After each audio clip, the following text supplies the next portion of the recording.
All right. So obviously we have the second part of the anniversary, and with this second part is the release of the second pilgrim we are getting, and that being Grave.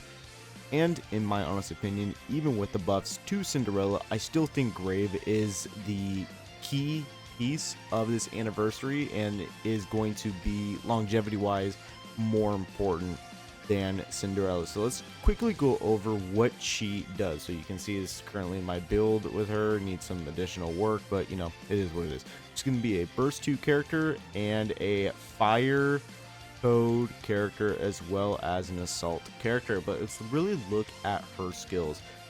Starting with her passives. With the first passive is activates when prediction status ends.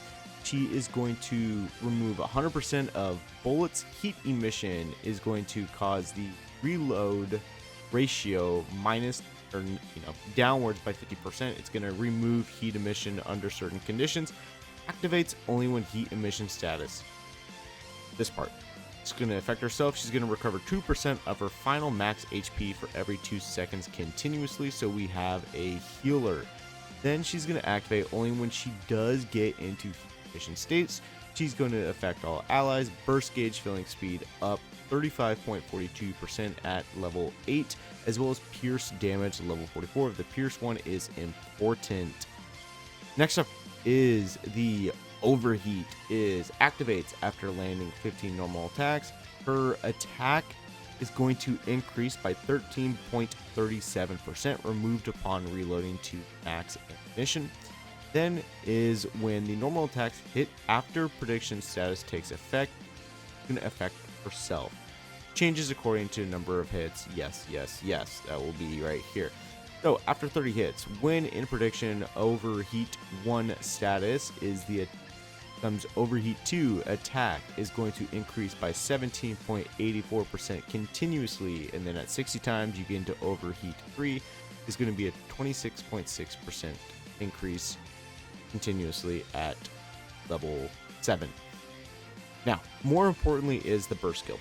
Is she's going to affect herself. She's going to cause the prediction buff. So that is going to go in conjunction with the heat emission, and then you can see that everything kind of like snowballs into it itself. Obviously starting with the burst skill, then we get into heat emission, and then we get into overheat is when everything starts to really just ramp up. But for HP, she's going to be decreasing by 1% for every 1 second, lasting for 10 seconds. Gain unlimited ammunition for 10 seconds and pierce for 10 seconds.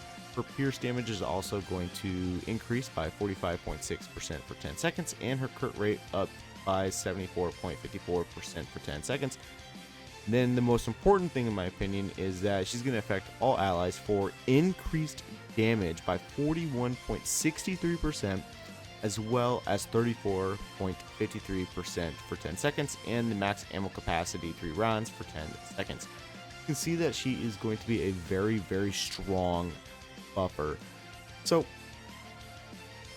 for this video, we're just going to showcase her and really just see what she's capable of doing. So stuff like this, we are going to be running, a little fun setup that I want to do. And we are going to be having Red Hood as like the main piece to not only see the increase for Grave to see what she can do for herself, but we're going to see what she does to a top tier unit in Grave. And then typically for the showcases, I do like to run the Bunny Girls just because they're my favorite units in the game.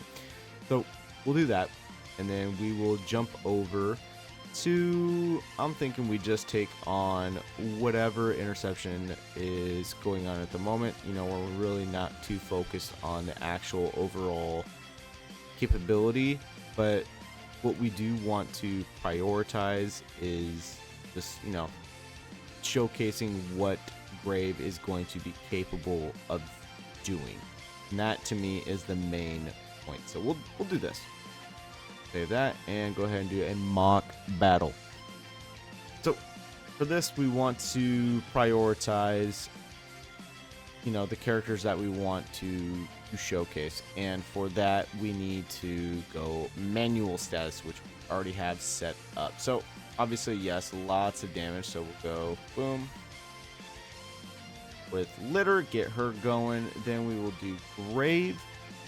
And then I'm thinking we do Noir to save Red Hood and just see what she's going to be capable of doing. But remember, right now, it is the priority of Grave. So obviously, Blanc is struggling a little bit right there, so we'll pause there. 7.5 million. Now, keep in mind that she isn't necessarily, you know, strictly for just raw damage. That's like her sole purpose. She's meant to help buff the team. So we can see here that she has the Lucky Charm stack. We have 1 stack of Overheat. Finale, we have 1 stack. 1 stack additionally of Finale with the, you know, increased damage of Heart. Then we have the Rabbit bonus. And then Heat Emission decreases reload by 50% 1 stack. So very, very nice.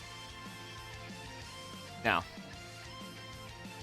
okay, everybody's taking damage. That's fine. Everyone's dead. So stop there. 7.55. Very nice. Now, let's see what she's capable of providing to a unit such as Red Hood.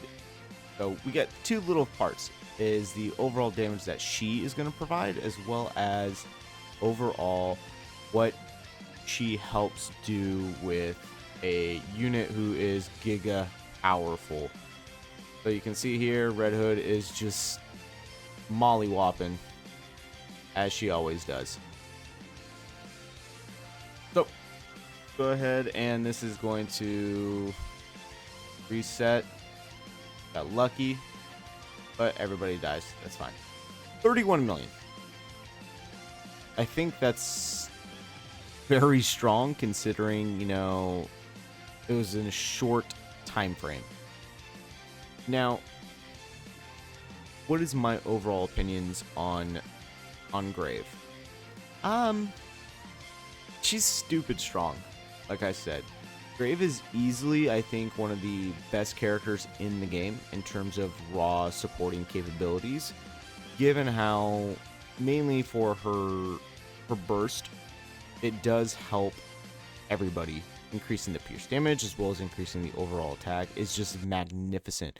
Then you have the 2 passive working in conjunction with one another. I think is going to be great, allowing her to snowball and just continue to put on the damage and put on the pressure is very good. But yeah, I mean, she's really, really strong. It's gonna be all for today's, but don't worry, I do have other teams planned, and we will get to the inevitable of Red Hood versus Cinderella, as well as, in my opinion, what I think is going to be stupid strong, given the Cinderella buffs, is going to be Cinderella paired up with Grave to see the raw damage capability.